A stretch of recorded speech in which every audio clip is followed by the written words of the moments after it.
साथियों जय हिंद। साथियों नमस्कार। आपका स्वागत है हमारे यूट्यूब चैनल स्वाम कंप्यूटर कोचिंग में। तो जैसा कि मैंने प्रेजेंट परफेक्ट कंटिन्यूअस टेंस के बारे में आप लोगों को अवगत कराया था, आज मैं आपको कराऊंगा पास्ट इंडेफिनिट टेंस के बारे में। तो पास्ट इंडेफिनिट टेंस की पहचान है जिन वाक्यों के अंत में था है, थी है, थे ऐसे वाक्य अगर आपको दिखते हैं तो वह पास्ट इंडेफिनिट के अंतर्गत आता है। इसमें अफर्मेटिव सेंटेंस बनाने के लिए आपको सिंगुलर अथवा प्लूरल सब्जेक्ट के साथ क्रिया की सेकंड फॉर्म का प्रयोग होता है। और अफर्मेटिव किस प्रकार आप बना सकते हैं, देखिए, मैंने अपना काम पूरा किया। अब इसमें करता है आई। अब मैंने बताया था सिंगुलर या प्लूरल के साथ सेकंड फॉर्म का प्रयोग होता है। तो कंप्लीट की सेकंड फॉर्म होती है कंप्लीटेड, माई वर्क। ऐसे इसमें देखना आप एलवाइज मैंने हमेशा हेल्प की हेल्प्ड होती है, और इसी प्रकार राइट मान लिखना और रोट सेकंड फॉर्म होती है। अफर्मेटिव सेंटेंस को बना सकते हैं। नेगेटिव सेंटेंस में डिड नॉट का प्रयोग होता है। जैसा कि आप देख पा रहे होंगे, नेगेटिव सेंटेंस में फॉर्मूला है सब्जेक्ट सिंगुलर अथवा प्लूरल का हो तो क्रिया में डिड नॉट का प्रयोग करते हैं। सहायक क्रिया इसमें है डिड नॉट। इंट्रोगेटिव सेंटेंस में डिड को सबसे पहले लिखते हैं। इंट्रोगेटिव अगर नेगेटिव में है तो सब्जेक्ट के बाद नॉट का प्रयोग करते हैं। उसके बाद आपका सेंटेंस आता है पास्ट कंटिन्यूअस के बारे में। तो जो कार्य भूतकाल में हुआ हो और अभी भी हो रहा है वो पास्ट कंटिन्यूअस के अंतर्गत आता है। सिंगुलर के साथ बाज और प्लूरल के साथ बेयर का प्रयोग करते हैं।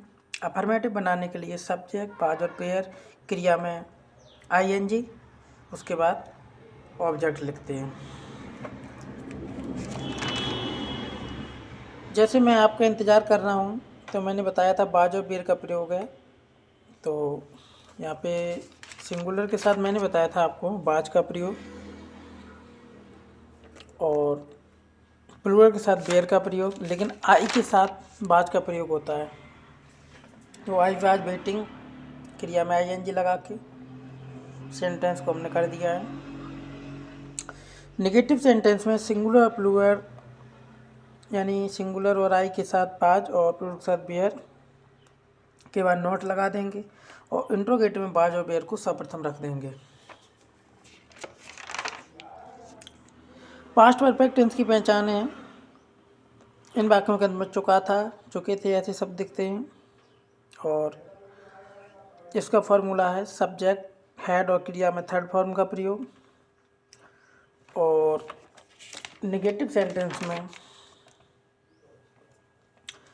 नॉट का प्रयोग होता है। उसके बाद पास्ट परफेक्ट कंटिन्यूअस के बारे में आपको बताऊंगा।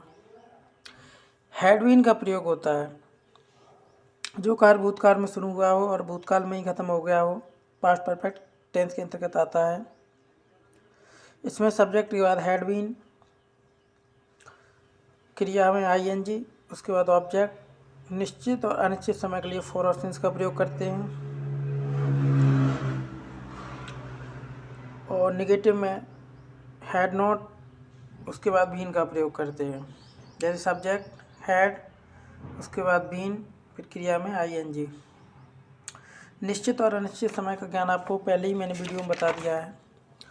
उसके बाद मैं कल आपको बताऊंगा सिंपल फ्यूचर टेंस के बारे में। देखिए, ये क्लास हमारी पूरे ग्रामर की, इसलिए आपको समझ में नहीं आ रही होगी, लेकिन ये क्लास संस्था में आपको स्टेप बाय स्टेप बता दी जाएगी। ये आपको ऑडियो देखने और सुनने के लिए बनाया गया है कि कौन से टेंस में किसकी पहचान होती है। सिंपल फ्यूचर टेंस के बारे में अगर बात करते हैं, जो कार्य भविष्य में होगा, यानी जो आने वाला है, सब्जेक्ट आई और बी के साथ सेल और subject he see it they name के साथ विल का प्रयोग करते हैं। जैसे सब्जेक्ट सेल और विल, उसके बाद क्रिया, फिर ऑब्जेक्ट, बिल्कुल नॉर्मल है।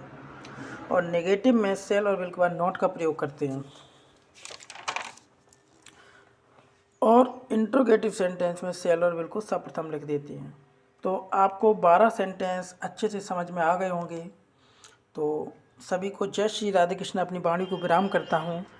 अगर समझ में नहीं आए तो आप मुझे कमेंट कर देना। टेंस का चैप्टर आज यहीं समाप्त होता है। जय हिंद, जय भारत।